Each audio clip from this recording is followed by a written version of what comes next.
Bonjour, je suis le pasteur Eman et j'anime l'émission Le Pain Vivant Quotidien. Cette émission est née d'un désir profond qui brûlait dans mon cœur de voir les enfants de Dieu, les enfants du Seigneur Jésus-Christ être enseignés, équipés et qui puissent grandir jusqu'à la stature parfaite de Christ. Et donc cette émission est diffusée tous les jours du lundi au samedi de 7h à 7h30. Sans plus tarder, je vous laisse suivre l'émission. Bonne journée et que Dieu vous bénisse.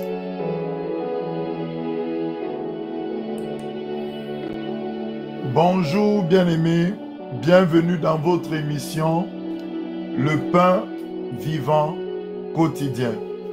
Alors aujourd'hui nous allons continuer notre enseignement sur l'autodélivrance. On était sur la sorcellerie et on avait pris le cas pratique de l'histoire d'Esther pour montrer comment les attaques de sorcellerie se produisent.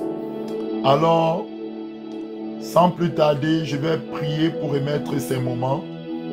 Et nous allons entrer dans la suite. Aujourd'hui, nous allons finir avec l'histoire d'Esther. On va donc prier pour remettre ces moments. Seigneur Jésus, Papa, nous avons besoin de ton esprit, nous avons besoin de ta gloire.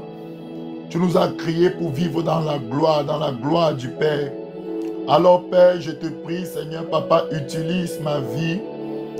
Communique-moi tes pensées, tes paroles. Afin que, Seigneur, Papa, nous soyons tous bénis. C'est dans le nom puissant de ton Fils Jésus, Adonai, que j'ai prié. Amen. Alors, nous allons continuer. La dernière fois, on s'était arrêté là où Aman est allé chez le roi pour demander à ce qu'on mette à mort Mardoché. Mais quand il est arrivé, le roi ne l'a même pas laissé parler. Le roi lui a simplement dit d'aller honorer Mardoché. Parce que comme j'ai dit la dernière fois, il y avait une inversion dans le monde spirituel. Le décret de mort s'était mis à genoux devant les 3 jours de jeûne et de prière, devant toutes les prières des Juifs. Les Juifs avaient saturé l'atmosphère et avaient incliné les rapports de force.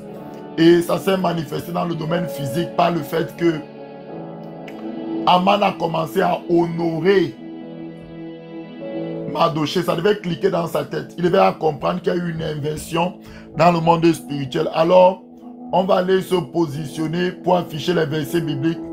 Juste pour rappeler ce que j'ai dit la dernière fois. Rapidement, ici on voit Esther 6. Merci Seigneur pour ta grâce. Merci pour ton amour. Tu es glorieux Seigneur, nous t'aimons. Dans Esther 6 verset 10, je me positionne aussi dans la Bible en ligne. Merci parce que tu es là Seigneur. La Bible nous dit, le roi dit à Aman, prends tout de suite le vêtement et le cheval, comme tu l'as dit, et fais ainsi pour Mardoché le juif, qui est assis à la porte du roi. Ne néglige rien de tout ce que tu as mentionné.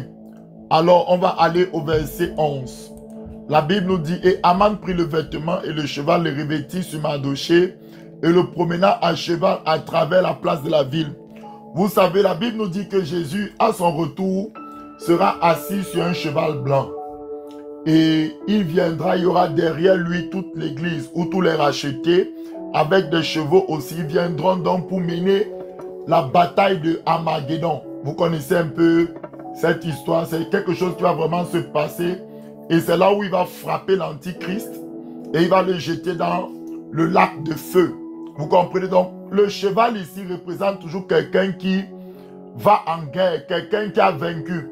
Donc, même l'honneur qu'on donne à Mardoché ici, le fait que qu'on mette Mardoché sur un cheval et qu'on l'honore, on l'a pas mis, il n'a pas marché à pied, mais c'est sur un cheval, c'est pour montrer que Mardoché a combattu le bon combat de la foi et il a vaincu. Voilà pourquoi Jésus dit aux 7 églises d'Apocalypse, quand vous lisez tout la fin, il dit, celui qui vaincra, ou voici ce que dit l'Esprit à l'église, celui qui vaincra, aura avec moi telle chose. Celui qui vaincra, je le ferai asseoir sur mon trône comme moi je me suis assis sur le trône de mon père. Donc ici, le fait que Mardochée soit sur un cheval, le fait qu'on le revêtit d'habit royal, c'est la preuve qu'il a vaincu. Alléluia. Bien-aimé, je veux te fortifier.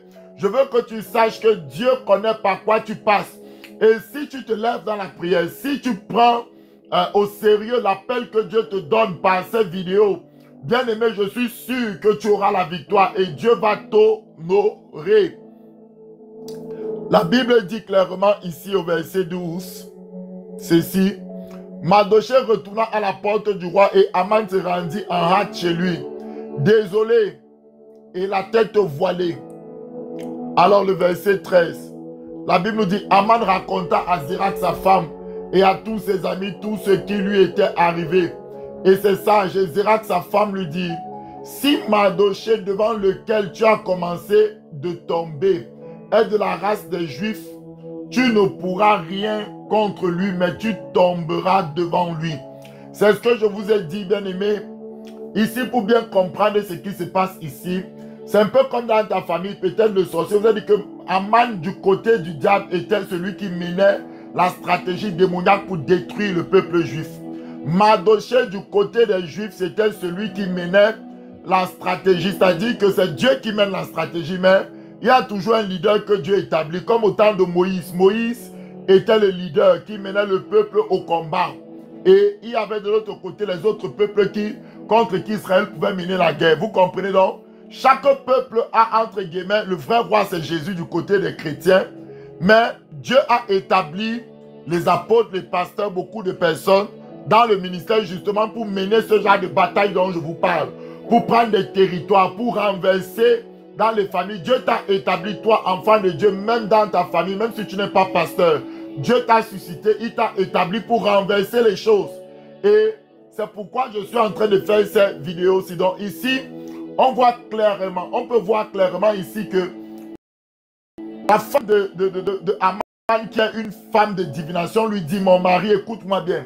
Si Mardochée devant lequel tu as commencé à tomber est de la race des Juifs, c'est-à-dire qu'elle est un vainqueur, c'est-à-dire qu'elle est plus que vainqueur par Christ qui le fortifie, c'est-à-dire que quelqu'un qui ne lâche pas, il va marcher sur les serpents, sur les scorpions et sur toute la puissance que tu peux déployer, Aman. Donc si Mardochée connaît qui il est, s'il est vraiment la race des Juifs, s'il sait qu'il est un Juif pur, alors en ce moment-là, comme tu as commencé à tomber devant lui, tu vas continuer à tomber. Bien-aimé, j'annonce ici dans ta vie que la masturbation tombera de ta vie. J'annonce dans ta vie, bien-aimé, que la pornographie tombera de ta vie. Si tu as commencé à avoir la victoire sur la pornographie, ça continuera à tomber, quels que soient les pièges du diable pour te ramener dans la pornographie. Les images impures qu'on peut t'envoyer sur ton téléphone, peut-être, toi tu t'es séparé de ta petite amie, de ton petit ami, tu as décidé de vivre de manière pieuse, de manière sincère avec Dieu. Dieu voit tes efforts. Et pendant ce temps, l'ennemi suscite tes anciens amis de t'envoyer des audios, des vidéos pour te ramener en boîte de nuit, pour te ramener dans les anciens sentiers. Mais toi, tu décides de demeurer ferme. Je dis, l'impureté qui a commencé à tomber dans ta vie continuera toujours à tomber, quelles que soient les sollicitations que Satan va essayer de faire pour te ramener dans ses griffes. C'est ce qui se passe ici.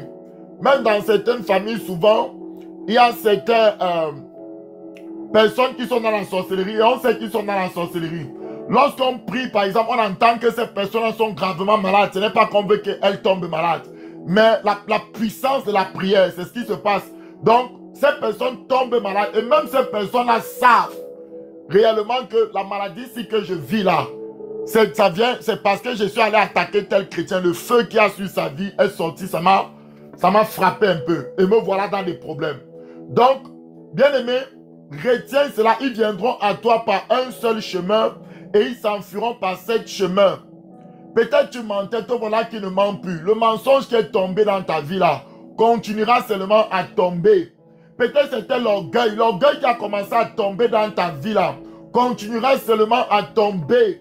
Peut-être c'était la compétition avec les autres, la concurrence. La concurrence qu'il y avait dans ta vie, la compétition. Ça continuera à tomber au nom de Jésus de Nazareth. Tu auras la victoire sur ce démon-là, sur ce péché. Je prophétise cela, je l'établis dans ta vie. Peut-être c'est la peur, peut-être c'est la calomnie. Si c'est la peur, je dis la peur qui a commencé à tomber de ta vie continuera à tomber, quel que soit le péché qui régnait en toi, ça va tomber mon frère, ça va tomber ma soeur. Alors, on va continuer cette grande méditation. On va aller dans Esther 7. Esther 7, regardez donc ce qui va se passer là-bas à partir du verset 3. Donc ici, Aman est retourné chez lui. Il était en larmes, il était triste parce qu'il voyait que, mais qu'est-ce qui s'est passé aujourd'hui? Maintenant, il va aller rapidement. Esther 7, verset 3. La reine Esther les a invités le lendemain. Ils sont encore allés au festin. Maintenant, la reine Esther répondit. Donc, le roi lui demande qu'est-ce que tu veux? Demande-moi n'importe quoi, je vais te donner. La reine Esther répondit, si j'ai trouvé grâce à tes yeux, ô roi, et si le roi le trouve bon, accorde-moi la vie. Voilà ma demande et sauve mon peuple. Voilà mon désir. Mon frère, ma soeur, commence à demander la vie à Dieu pendant que je parle maintenant. Demande la vie pour ta famille. Tu vois, il y a des stérilités. Tu vois, il y a des diabètes. Il y a des AVC. Il y a des enfants qui sont autistes. Il y a des folies. Il y a beaucoup de choses qui se passent. Toi-même, tu comprends déjà que les ténèbres ont pris de l'avance. Il y a les ténèbres qui dominent dans la famille. Alors lève-toi, commence à dire, Seigneur, accorde la vie à ma famille. Accorde la vie à mon ministère. Accorde la vie à mes enfants. Accorde la vie. Ne dis pas que tu connais. La Bible dit que Dieu fait grâce aux humbles. Commence à demander la vie. Commence à demander la vie. Oh Seigneur, accorde la vie. Voilà ma demande. Et pour mon peuple, accorde la vie. Si on bouffait les enfants toutes les fins d'année, je vous ai montré que c'est souvent en fin d'année, au 12e mois, qu'il y a des sentences. Le 12e mois, d'après le calendrier gréco-romain, c'est le mois de décembre. Et c'est souvent pendant ce mois-là que les décisions qui ont été prises pendant le premier mois dans le monde satanique veulent s'appliquer dans les familles. Et je vous ai dit que dans le calendrier de Dieu, le premier mois commence le 15 mars. Vous comprenez ça, c'est le calendrier hébraïque. Donc l'ennemi, souvent, à partir du mois de mars, établit beaucoup de choses qu'il va appliquer en début d'année, vers février, vers mars prochain, vers le 12e mois. C'est comme ça qu'il procède. Vous comprenez un peu? Donc, c'est pourquoi vous voyez souvent en fin d'année, décembre, janvier, février, il y a beaucoup de malheurs qui s'abattent dans les familles, des morts, des choses. Parce que ces choses ont été programmées en mars de l'année passée et ça commence à s'abattre. Donc nous devons veiller, nous devons prier, nous devons chercher la face de Dieu pour annuler ces décrets sataniques. Donc ici, la reine demande la vie. Demande la vie maintenant. Dis, Saint-Esprit, je veux la vie pour les membres de ma famille. Saint-Esprit, je veux la vie pour l'église. Saint-Esprit, je veux la vie pour ma famille. Aie pitié de ma famille. Donne-nous la vie, Seigneur. Ne nous laisse pas. Ne nous abandonne pas, Seigneur. Aie pitié de nous. Intercède, bien-aimé, pendant 1 minute avant qu'on continue. Demande la vie. Demande la vie. Donne-moi la vie de prière, la vie de sainteté, la vie d'intercession, la vie de compassion, la vie de miséricorde. Enlève les calomnies, enlève les jalousies, enlève la méchanceté, enlève l'envie, enlève les compétitions, puisque nous ne sommes que poussière. La Bible dit clairement que qu'est-ce que la vie de l'homme? La vie de l'homme n'est qu'une vapeur. Qu'est-ce que tu cherches, mon frère? Cherche la face de Dieu, cherche l'amour de Dieu, cherche à être intime avec Dieu. C'est Dieu qui va te récompenser en ce jour-là. Au dernier jour, c'est lui qui dira que tu es un bon et fidèle serviteur. Ne recherchons pas la gloire des hommes. La gloire des hommes est éphémère. Ne recherchons pas les applaudissements des membres de l'église. Ne recherchons pas les choses éphémères. Cherchons la gloire de Dieu qui demeure éternellement. Père de gloire, répands ta vie, répands ta puissance.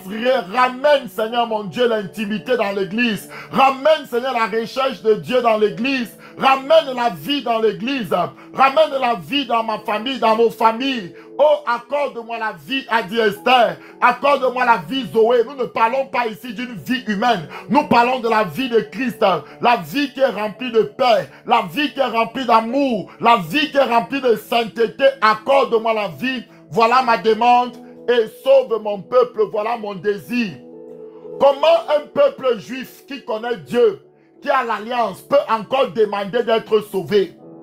Voilà pourquoi Dieu a dit dans la prière de tous les jours, c'est Jésus qui a donné cette prière. Donne-nous notre pain quotidien, c'est ce qui tombe ce matin. Pardonne-nous nos offenses comme nous pardonnons à ceux qui nous ont offensés. Ne nous soumets, tous les jours tu dois prier, ne nous soumets pas à la tentation, mais délivre-nous du malin, parce que l'ennemi va venir te tenter dans ta convoitise. Alléluia, dans ce que tu aimais quand tu étais encore dans le monde, c'est dans ça que l'ennemi va vouloir te tenter.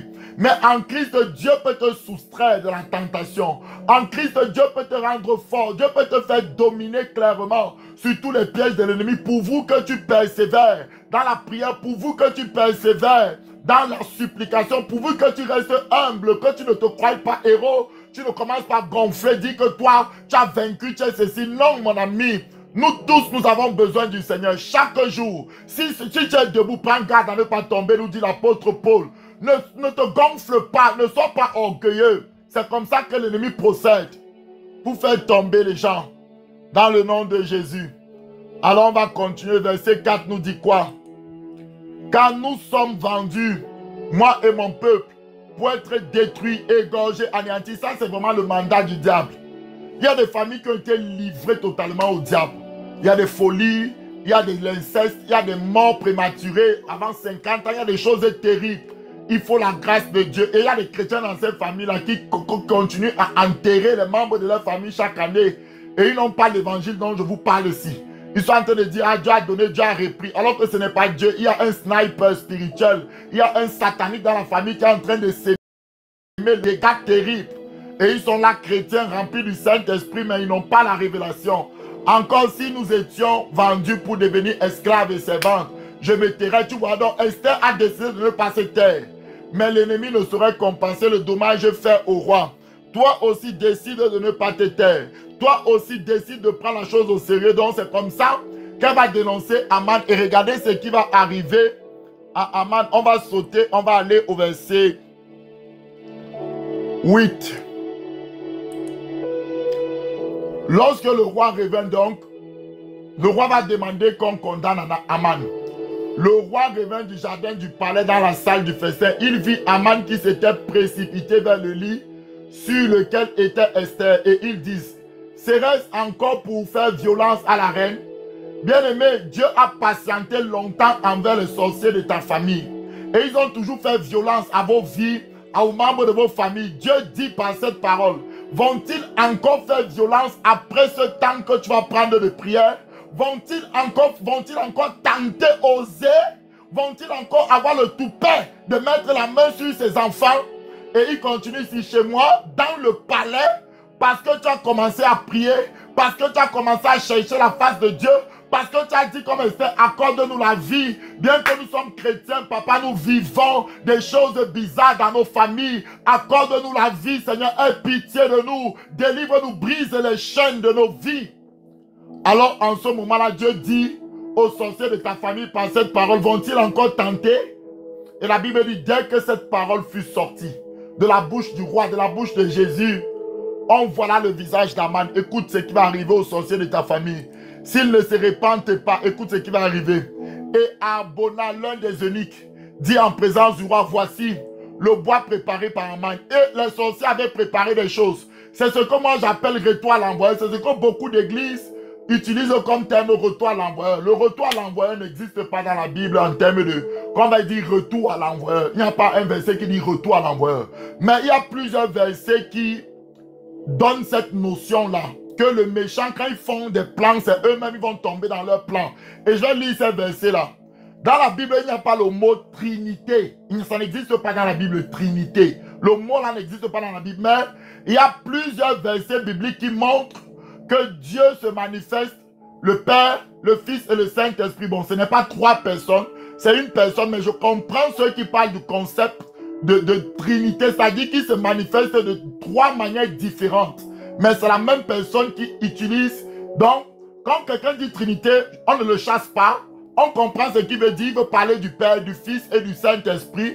Et Dieu se manifeste dans ces trois dimensions-là. Alléluia. Mais le mot Trinité en lui-même n'est pas écrit dans la Bible. De la même manière, le mot retour à l'envoyeur n'est pas écrit dans la Bible. Mais il y a des versets qui font ressortir cette réalité spirituelle. On va les lire. Donc ici, On a pris Aman. Écoutez-moi très bien. Et la Bible dit ici que il avait dressé quelque chose pour Mardochée. C'était de 50 coudées. Vous voyez, 50 jours, la Pentecôte. Quand le Saint-Esprit vient, c'est pour détruire les œuvres du diable. Voilà pourquoi Jésus a dit, attendez l'Esprit le jour de la Pentecôte. Attendez. Quand le Saint-Esprit est descendu, les démons ont commencé à sortir en criant. Vous voyez, il y avait l'ombre de Pierre chassait les démons. Il y avait beaucoup de choses extraordinaires. Les malades étaient guéris, le paralytique à la porte du temple s'est levé, a commencé à marcher. Donc le Saint-Esprit a la puissance de détruire les œuvres du diable. Le Saint-Esprit, lorsqu'il est descendu en Samarie par Philippe, regardez, la sorcellerie a été détruite. Le sorcier Simon, personne ne le regardait plus, n'impressionnait plus les gens. Lui-même, il s'est converti, mais une fausse conversion, jusqu'à ce qu'un apôtre est venu déceler qu'il n'était pas réellement un vrai converti. Donc ici, la Bible nous montre clairement que Aman avait préparé un truc de 50 coudées. Or, 50 représente un peu comme la Pentecôte, 50. Donc, c'était lui-même, il avait représenté sa mort. Il ne savait pas que l'Esprit devait descendre pour le faire pendre à ce bois-là. La Bible dit ici, car qui a parlé pour le bien du roi est dressé dans la maison d'Aman à une hauteur de 50 coudées. C'est ce que la Bible dit ici. Le roi dit qu'on y pende Aman. Ce qu'ils ont prévu pour toi, voilà pourquoi on parle de retour à l'envoyeur. Ce qu'ils ont prévu pour toi, là, c'est dans ça qu'ils vont tomber au nom de Jésus. Ce n'est pas que c'est nous qui allons faire quelque chose. Dieu va permettre, Dieu connaît leur plan. Et je vais lire certains versets qui parlent de ça clairement au nom puissant de Jésus. Le verset 10 de... Et l'homme pendit à au bois qu'il avait paré pour Mardochée. Vous voyez, donc les armes qu'il avait utilisées pour tuer à Mardochée, pour vouloir faire du mal à Mardochée, c'est dans les mêmes armes. C'est ces mêmes armes-là qui l'ont fini. Et la colère du roi de Jésus s'est apaisée quand il a vu de telles choses. Alors nous allons aller voir dans Somme 7, verset 15 à 18. La notion de... Donc, tu vas commencer à prier.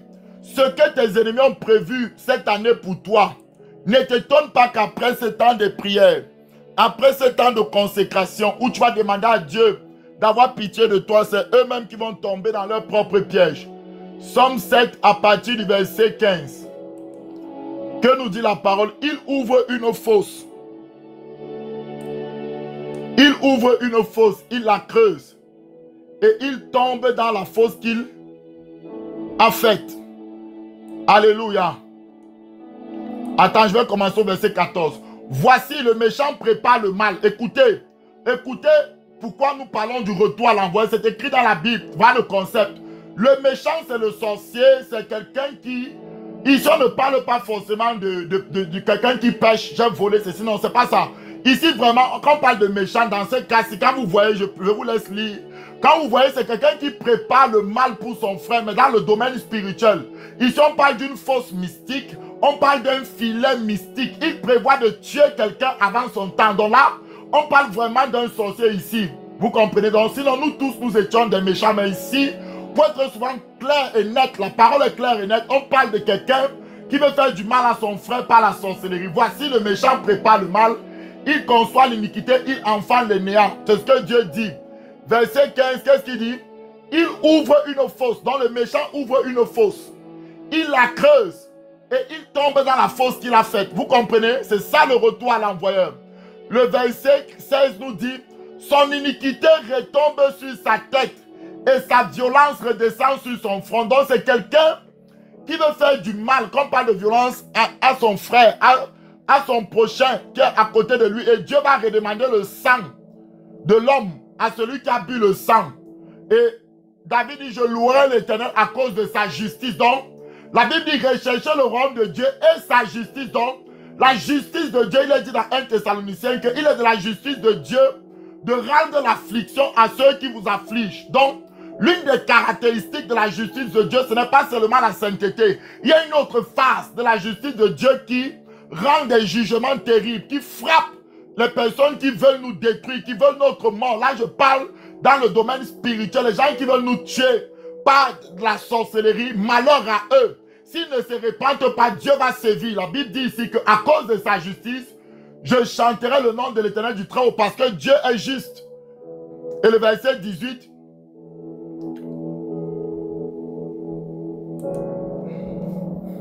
Ok, ça s'arrête là. Alors, on va aller voir un autre passage. Somme 10.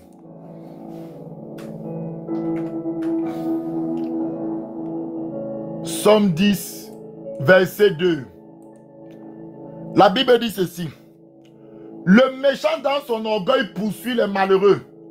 Ils sont victimes des trames qu'il a conçues. Il y a des personnes qui viennent nous voir, pasteur.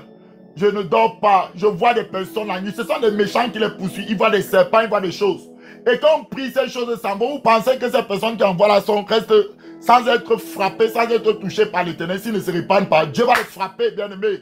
Dieu n'est pas injuste. La Bible dit que Dieu ne tient pas l'innocent pour coupable, ni le coupable pour innocent. Donc quelqu'un qui fait la sorcellerie, qui tue, qui boit le sang humain, Dieu va l'avertir.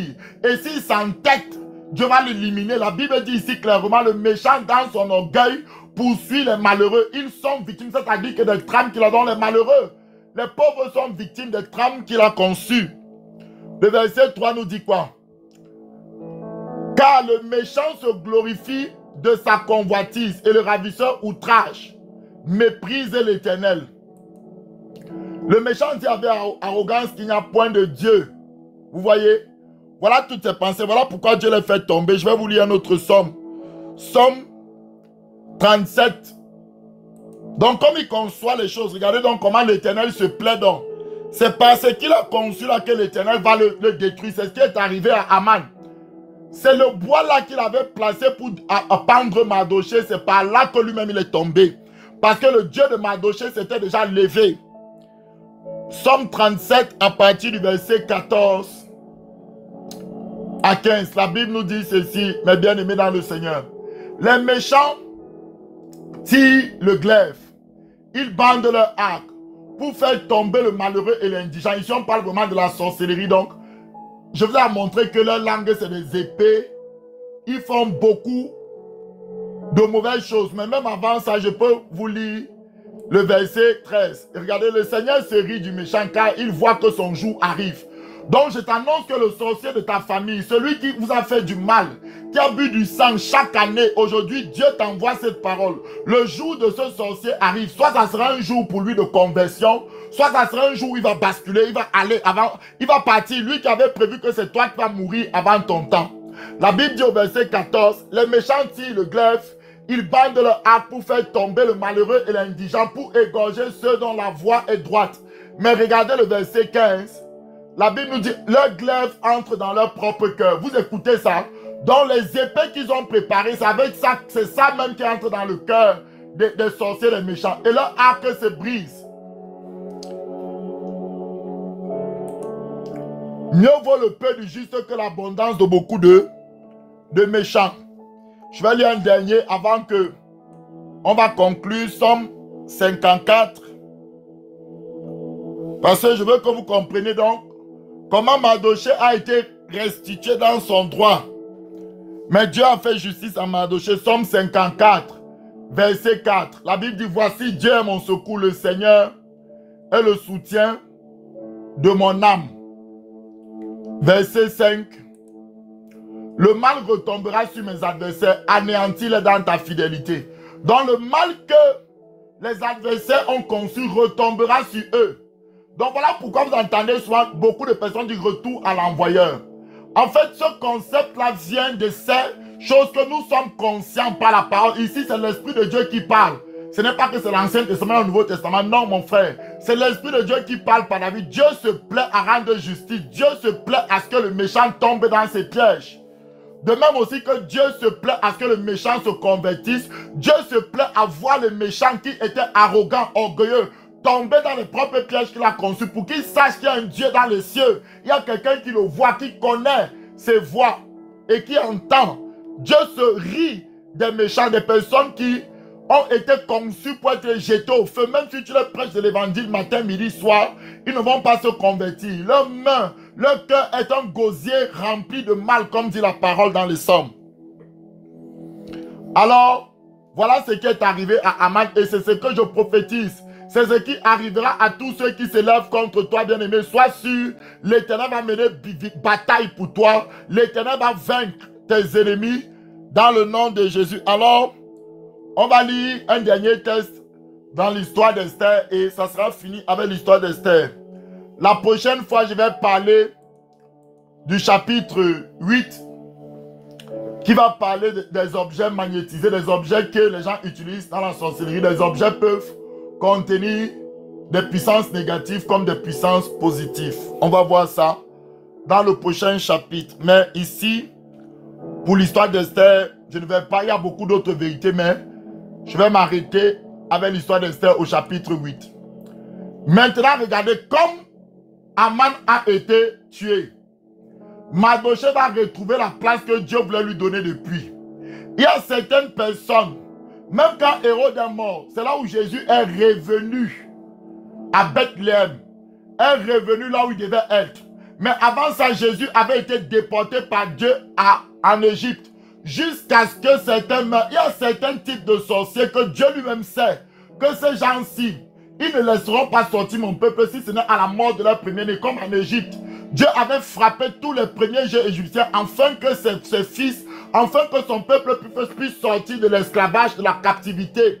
De la même manière, quand Aman est mort, c'est là où vraiment Mardochée a pu entrer dans ce que Dieu avait prévu pour lui. C'est-à-dire a pu occuper la place qu'il devait occuper.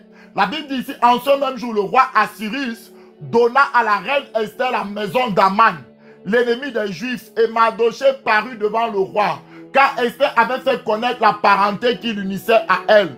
Le verset 2 me dit, le roi ôta son anneau, je vous ai parlé de la révélation, l'anneau qui scelle les choses, qu'il avait repris à Aman et il le donna à Mardochée. Bien aimé, dans vos familles, il y a des sorciers que tant qu'on ne les enterrera pas, je ne mâche pas mes mots. Il y a des personnes que si on ne les enterre pas, les enfants mourront toujours à un certain âge. Il y aura des bébés qui vont mourir. Il y aura toujours des choses bizarres qui vont se passer. Eux, ils ont tellement fait du mal qu'ils ne peuvent plus se détourner. Ils veulent continuer dans cette lancée jusqu'à ce qu'ils rencontrent la main de l'Éternel sur leur chemin au nom de Jésus de Nazareth. Esther, de son côté, établit Mardochée sur la maison d'Aman.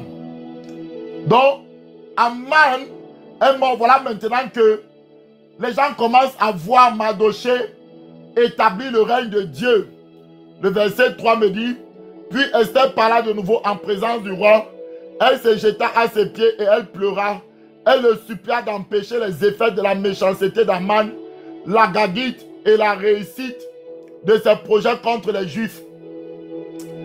C'est ce que je vous ai dit que lorsque quelque chose est déclaré dans l'atmosphère spirituelle, ce n'est que par la déclaration qu'on peut l'annuler. Bien que le sorcier de ta famille peut tomber, alléluia, s'il tombe, s'il ne veut pas se convertir et qu'il tombe, ça ne veut pas dire que tout ce qu'il a fait dans le monde mystique s'arrête. Il faudrait que toi, par la révélation, tu proclames le contraire, tu détruis ce qui a été fait pour arrêter, c'est ça. Donc, elle s'est dit ici que malgré que Aman est mort, il y a des effets, il y a des conséquences aux pactes qui ont été libérés, qui ont été signés par les parents, les grands-parents dans la famille. Il y a des conséquences. Il faut quelqu'un qui se lève et qui parle contre ces choses pour annuler toutes ces choses dans le nom puissant de Jésus. Parce qu'il y a des assignations démoniaques qui sont attachées à ces actes mystiques pour attaquer les membres de la famille. Donc c'est ça qu'Esther ici réclame une autre roi. Alors le roi va dire quoi? Le roi tendit le sceptre d'or à Esther, qui se releva et se tient debout. Tiens-toi debout dans la prière. Tiens-toi debout dans l'intercession. Tu vas renverser tout ce que le Aman de ta famille avait fait contre vous. Elle dit alors, si le roi le trouve bon, ici j'ai trouvé grâce devant lui, et si la chose paraît convenable au roi, et si je suis agréable à ses yeux, qu'on écrive pour évoquer les lèvres conçues par Aman, fils, et écrites par lui dans le but de faire périr les Juifs qui sont dans toutes les provinces. Je vais sauter, je vais aller au verset 10, vous pouvez vous-même lire. On écrivit au nom du roi Assyrus et on scella avec l'anneau du roi. On envoie les lettres par des courriers ayant pour monture des chevaux et des mulets nés de juments. Tous ces détails ici sont des choses spirituelles. On vous parle ici du combat spirituel. Le verset 11. Par ces lettres, le roi donnait aux Juifs, en quelque ville qu'ils fussent, écoute ce matin ou ce soir, Dieu te donne l'ordre de faire quoi? La permission de se rassembler, de vous rassembler pour prier en famille, de vous rassembler pour jeûner et de défendre leur vie de détruire, de tuer, de faire périr avec leurs petits-enfants, leurs femmes, tous ceux de chaque peuple, de chaque province qui prendraient les armes pour les attaquer et de les livrer et pour se livrer au pillage de leurs biens. Donc, quand le Seigneur dit que si on te gifle, donne une autre joue, on comprend que si on te persécute parce que tu es chrétien, si on te chasse d'une maison, si ça c'est normal, c'est les choses qui arrivent. Tu dois attendre l'autre jour, tu dois faire comme le Seigneur a dit. Maintenant, si quelqu'un sort de son corps, envoie des démons contre toi pour te faire du mal, Dieu t'a armé aussi spirituellement. Je vous laisse lire Ephésiens 6. Tu as l'armure du soldat. Ce n'est pas un ornement spirituel, c'est une armure. Il y a même l'épée, il y a le bouclier. Donc spirituellement, Dieu sait qu'il y a des flèches qui peuvent venir. Et la Bible dit, par le bouclier de la foi, éteignez les traits enflammés de l'ennemi. Donc l'ennemi peut tirer sur toi et tu dois éteindre par les traits enflammés. Et l'épée que tu as là, ce n'est pas juste pour... C'est pour frapper. Tu comprends, bien aimé? Donc, ici, Dieu te dit que tu as le droit en Christ de riposter lorsqu'il te montre une attaque spirituelle. Tu as le droit de riposter pour ramener de l'ordre en tant que soldat de Christ dans le nom de Jésus. Donc que le Seigneur nous aide à nous lever pour remettre de l'ordre en tant que des soldats, en tant que des policiers dans nos familles, des policiers spirituels, d'attraper tous les voleurs. La Bible dit que lorsqu'on attrape un voleur, il va restituer 7 fois. Donc, je vais m'arrêter ici aujourd'hui. Pour ce cas-ci, et je vais afficher un test. On va prier avec ce test. Saint-Esprit, Papa, nous te demandons ta puissance. Nous te demandons ta vie. Nous demandons l'autorité de ta gloire. Colossiens 2, verset 14. Il y avait des lettres qui étaient envoyées et Esther a fait écrire d'autres lettres. C'est parole contre parole. Lettre contre lettre. Épée contre épée. Au nom puissant de Jésus. La Bible dit ici, il a effacé. Donc ça c'est ce que Jésus a fait il y a 2000 ans. Il a effacé l'acte dont les ordonnances nous condamnaient et qui subsistait contre nous. Et il l'a détruit en le clouant à la croix. Le verset 15 dit donc, il a dépouillé les dominations et les autorités et il les a livrées publiquement en spectacle, en triomphant d'elles par la croix. Donc, ici, on parle de la loi de Moïse qui avait des actes de malédiction. Il y avait, quand tu désobéissais, il y avait des actes de malédiction qui s'enclenchaient. Donc, Jésus a effacé cela. Mais on peut aussi prendre ça parce que la révélation n'est pas juste arrêtée. Il y a des actes qui ont créé des ordonnances dans le monde spirituel. Peut-être dans ta famille, on a dit les femmes seront stériles. Parce que grand-père voulait l'argent, on a dit les femmes seront stériles. C'est une ordonnance, c'est un acte. C'est quelque chose qui a été rédigé. On a dit que aucun mariage ne durera plus de 5 ans. C'est une ordonnance. On a dit par exemple que les filles ne pourront jamais rester dans le mariage. C'est une ordonnance. On a parlé de stérilité. C'est une ordonnance. On a parlé de pauvreté. C'est une ordonnance. Maintenant, qu'est-ce que la Bible nous dit? Que Christ a aussi détruit ce style d'ordonnance-là. Et sachez que derrière chaque ordonnance, il y a des démons qui sont là pour s'assurer que l'ordonnance doit s'exécuter comme ça a été écrit, rédigé dans le monde spirituel. Alors, Jésus ne s'est pas seulement arrêté au fait d'effacer les ordonnances. Qu'est-ce qu'il a fait d'autre? Verset 15.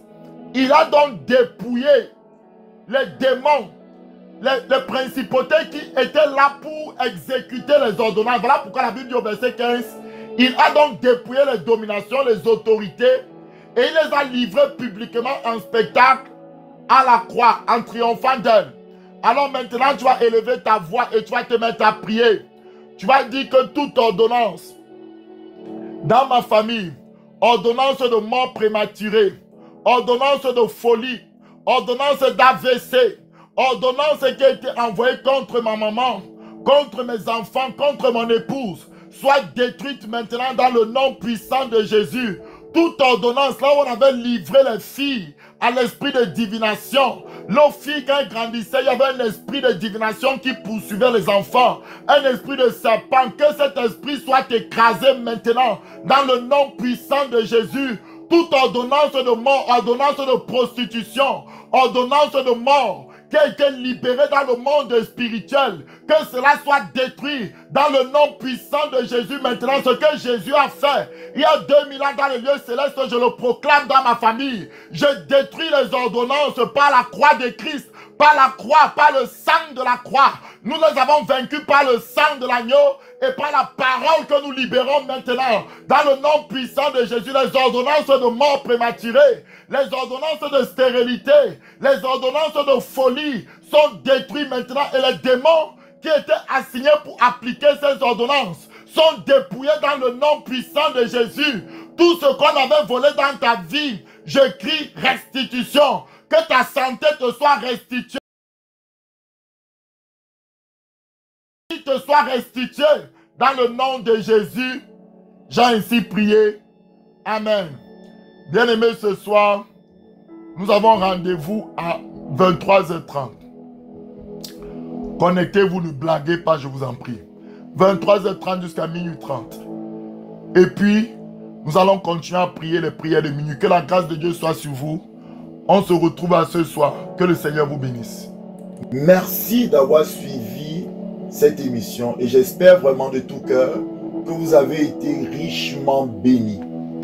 Alors, si vous avez des témoignages, des questions bibliques par rapport à certains sujets, n'oubliez pas de nous écrire à notre adresse mail qui sera mise dans la description de cette vidéo. Et puis, surtout, likez en cliquant sur le pouce, vous likez et vous partagez à vos connaissances, afin que le plus grand nombre puisse être aussi béni. Alors, on se retrouve pour d'autres épisodes. Soyez bénis au nom puissant de Jésus.